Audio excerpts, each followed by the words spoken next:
Herkese merhaba, mutfağıma, kanalıma hoş geldiniz. Bugün sizlere patatesli kıymalı nefis bir börek tarifim var. Kat kat olan bu lezzetli böreğin tarifine dilerseniz hemen geçelim. Böreğin iç malzemesi için 2 tane orta boy haşlanmış patatesi püre haline getirdim. İçerisine 150 gram kıyma, 1 tane orta boy soğan, 1 çay kaşığı karabiber, 1 tatlı kaşığı pul biber, 1 çay kaşığı tuz ve patates olduğu için içerisine sıvı yağ ilave edeceğim. Yarım çay bardağı sıvı yağ. Bütün malzemeyi iyice karıştıralım.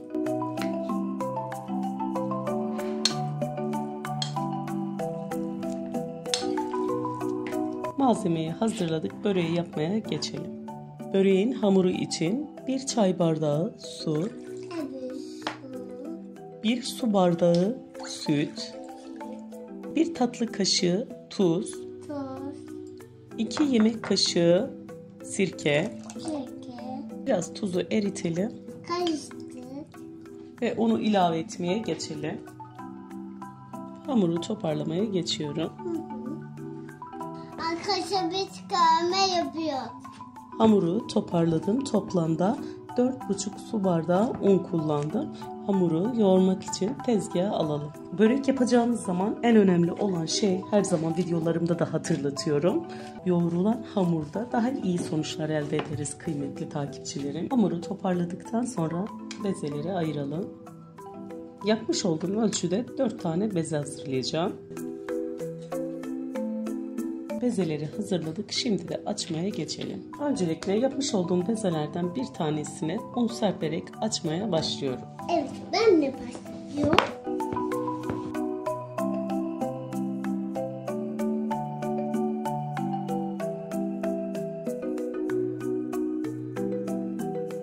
Oklava kullanmadan sadece merdane ile hamuru büyütüyorum. Bu şekilde hamurları açıp kenara alıyorum. Çok fazla ince değil.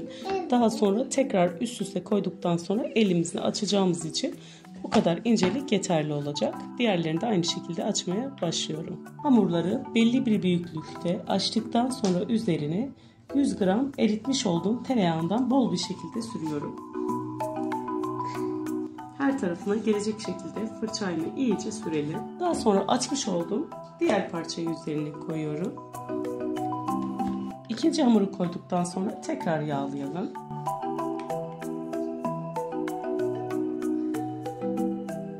Daha sonra üçüncü hamuru üzerine kapatıyorum. Tekrar yağlayalım.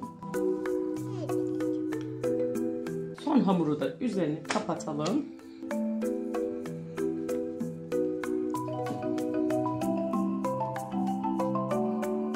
Hamurları üst üste koyduktan sonra elimizle tekrar büyütelim. Şu şekilde hamuru biraz uzaktan göstereyim. Gayet büyük bir şekilde 4 katını büyüttüm. Son üst katını tekrar bir yağlayalım. Üst katını iyice yağladıktan sonra tekrar üzerine bir parçayı kapatıyorum. Üzerine bir parçayı kapattıktan sonra böreğim 8 kata dönmüş oldu. Şu şekilde yanlamasına çevirip size göstereyim. İlk öncelikle 4 katla başladık, açtık, 8 kat oldu. Uzun bir şekil aldı. Şimdi tekrar bunu üzerine kapattığım zaman ne yaptı arkadaşlar? Ve 16 kat oldu. İnanın ki dinlendirmeye bırakmayacağım. Çok kolay bir börek tarifi. Şimdi böreği yapmak için 4 parmak kalınlığında keselim.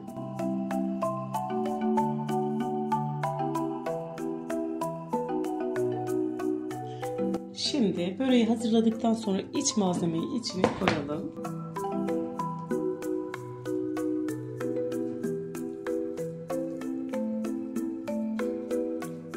Böreğe şeklini verelim. İç malzemeyi koyduktan sonra yukarıya doğru kapatalım. Ağzını kapattıktan sonra tepsiye korken ters çevirip koyacağız.